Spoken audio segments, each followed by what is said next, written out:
Hi, I'm Robin from Electrum Fitness, and now I'm going to talk to you a bit about the technique of how to do various planks. So rather than having a technique for each different plank, I'm going to introduce generic principles that will apply across all the different planks. Okay? Now, first thing we need to do is to ensure that we protect our wrist. So we start from here. So if you look at my hand, and I put my hand, this is how people typically put their hands down, flat on the floor. So what we're going to do in order to protect our wrist, we want to grip the floor. It's like grabbing something, grabbing a ball and squeezing it. So you notice from here, you look at my fingers, they are slightly bent. Okay, to show you a close-up position of how the hand should be. So normally people put the hand on the floor flat like this. Okay? Now what you want to do is, you want to grip the floor. So you notice my fingers are slightly bent, but my palms are on the ground. So my fingers, there's a slight bend here. So notice I'm gripping the floor, I'm grabbing the floor. So when you do this, you will engage the muscles of the forearm and the muscles around the joint, and it will help to protect the joints. So that's point number one, grabbing the floor here. Point number two, you look at my elbows. I want to turn the elbows outwards here. So when I turn the elbows out, I'm actually engaging my lats and my chest better. If I turn the other way around, then I don't get much engagement from the lats. I want to turn it in, using my lats and turn in. So notice the elbows will turn outwards. So I have two with the elbows. Okay, so that's number two. So that helps to give you a more stable position, and at the same time it helps you to engage your muscles better. Third thing is your shoulders. Okay? Shoulders have two elements. First of all, you want to make sure most of the time the shoulders should be downwards here. So you shouldn't try to have positions like this. The only exception to this rule is when your hands are overhead and then you need to push, then your shoulders will come up. But if your shoulders are horizontal, hands are horizontal, or your hands are down, then your shoulders should be down. Okay, so that's number three. The fourth element is the shoulders, okay? Whether you go forward or whether you go back. Okay, so depending on which plank you're doing. Okay?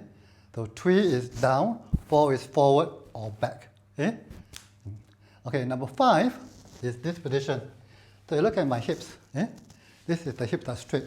So I want to, here my backside is taken out. I want to tilt the hips forward this way. Okay? So tilt the hips forward.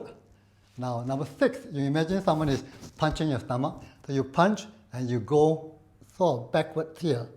Okay? So you don't try to, for example, someone punches your stomach and you punch and let him punch. You punch and you try to avoid. Okay? So you go back to put the element of pushing it backwards. Okay? So here, look at my lower back. Maybe I have an arch. As I push back, the arch begins to straighten and begin here. At the same time, I'm scooping my backside forward.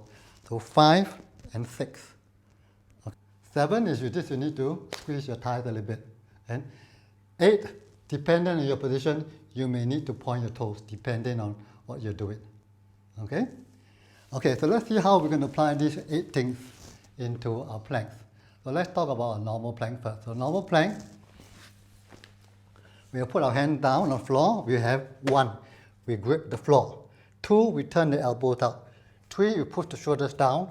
And then 4, we round the shoulders. Here. Okay? 5, we tilt the hips forward. And then 6, someone punches our stomach. 7, we squeeze our thighs. And then toes, we normally don't really bother about this in this particular position. Okay? So that's how we apply 1, 2, 3, 4, 5, 6 into this position. Now if you do a side plank, we still have similar things. You still have 1, put your hand here, grip the floor. Grip the floor. 2, turn up. 3, make sure the shoulder is stable and push on the shoulder. And then from here, you don't really have so much of hips tilting forward so much, a little bit, but squeeze the glutes and let the hip rise a little bit. And then here, push. So here we have element of 4 by pushing the shoulders. Okay? So that's a plank. Now if we do Superman hold. Superman hold, because we're not touching the floor, so we don't really have this element of squeezing the floor because our hands are not on the floor. So, but even then, as we lie on the floor, we still want to turn it out and push. Okay? And we don't have so much the element of 5 and 6 in a two-man hold. Now if we do a hollow body hold, okay? Hollow body hold means you lie down. You have the element of pushing the shoulders down. Okay? Here, less. Okay? When you put your hands behind, push away, and then lift up. Okay? So you still have 1. Imagine you're gripping, but you don't really grip. 2, turn it out. 3, push on the shoulders. Okay? And then 4 less so. 5, tilt the hips. 6, push down here. Imagine someone punching your stomach. 7, squeeze your thighs. 8, point your toes. Okay, so it's like a chain going down. So it's easy to remember, going from hand, shoulder, down all the way to this position. Okay? Now when we do a reverse plank, we still have these elements. Okay? 1, we need to squeeze the floor. 2, we need to turn out. 3, we need to push. 4, extend out. And then, but here, it's the opposite, we need to tilt it forward. And then extend out your legs, so you need to point your toes and then squeeze your thighs. Okay? So once you begin to incorporate all these elements into your planks, you'll find your planks much more stable. You also will be able to find it tougher because you need to engage more muscles and you get a better workout. At the same time, you will be safer. Thank you very much.